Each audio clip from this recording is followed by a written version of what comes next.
Hello, welcome to this week's Wild Spirits News.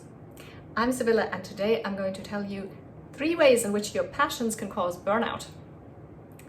Wait, what? Aren't I the person who always tells you to prioritize your passions and now I'm telling you they can cause burnout?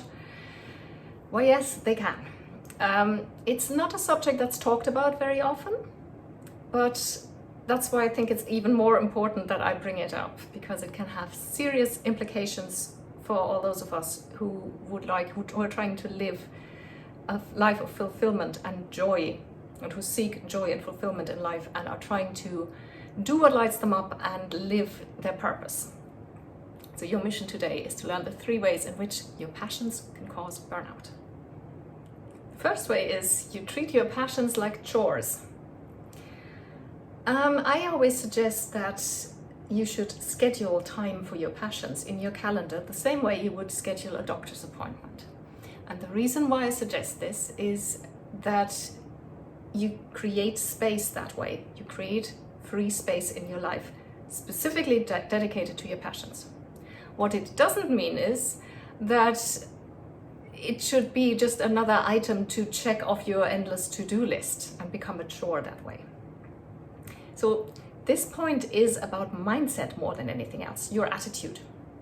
So what you should do is create that space for your passions, but approach it with a mindset of free space and not productivity. Don't try to be productive with your passions, especially if it's creative passions, if your passion involves a type of creativity. But even if it doesn't, passions follow cycles like everything else in life. And there will be times when you feel like you don't get much done. You maybe just think about things or read something or research or just hold the space for your passions to start burning again. Because there will be a time when they do start burning again, but you have to give them that space and not burden yourself with expectations on how much you get accomplished or created or produced in that time that you make for your passions.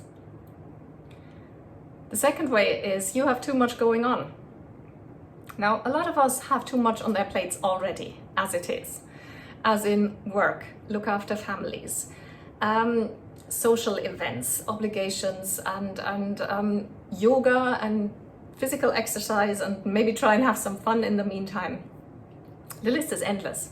Now, if you think about it, it's completely insane to try and insert passions into that already full schedule and make time for that as well without changing anything else. It's insane. And it's also a shortcut to burnout. So if you make space for your passions, which you should, passion or passions in plural, so it can be just one or it can be several if you're a multi-passionate, make sure that you first simplify your life and decelerate. So slow down and kick anything out of your schedule, eliminate anything that isn't absolutely essential. So you'll have to do some work around this. This is something I do with my coaching clients a lot. This is like every single one of them has had to go through this step so far, because you can't just keep endlessly adding new things. A day has 24 hours and that's that. And so try to slow down, simplify your schedule, slow down, and then create the space that you'll fill with passions.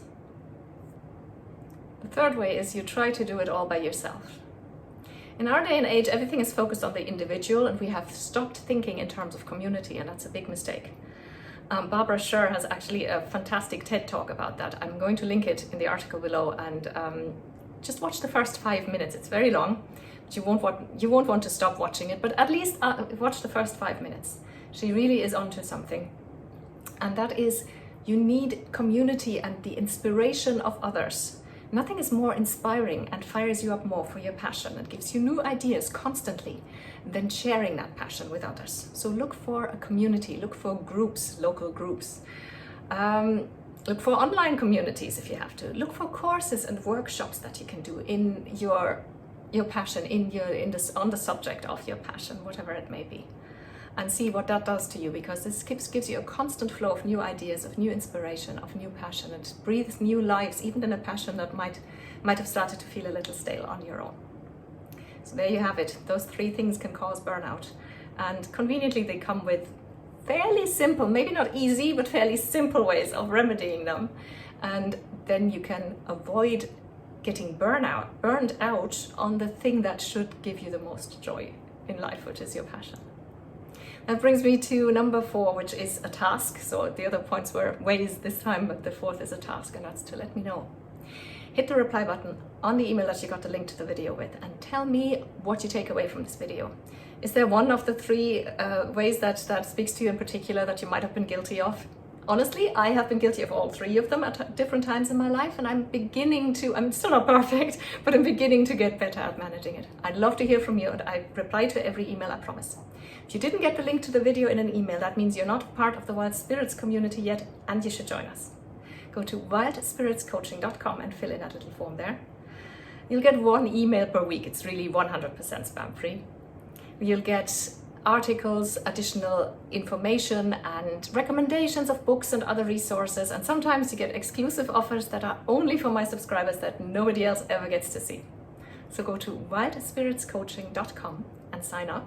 You can also Google Wild Spirits Coaching, that'll get you to my website as well. Thank you for watching.